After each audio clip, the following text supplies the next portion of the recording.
Ти имаш право на това изобилие. На днешното събитие "Среща с парите" или "Психодрама на изобилието", всъщност се срещнахме с парите, с нашето изобилие и се срещнахме с всички наши блокажи, които носим от нашето семейство, от нашите родове, свързани с парите.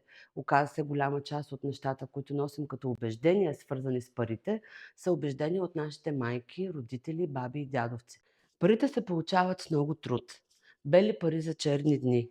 Парите трябва да се спестяват. Парите развалят хората. Или имам малко, много нямам. Това са ни убеждения и ни тежести, които ние носим години наред. Всичко това са едни ограничения, едни тежести, с които ние живеем цял живот. Те не са наши, ние сме ги придобили с годините. Днес се освободихме от всички тези блокажи, ограничения, които носим, свързани с парите.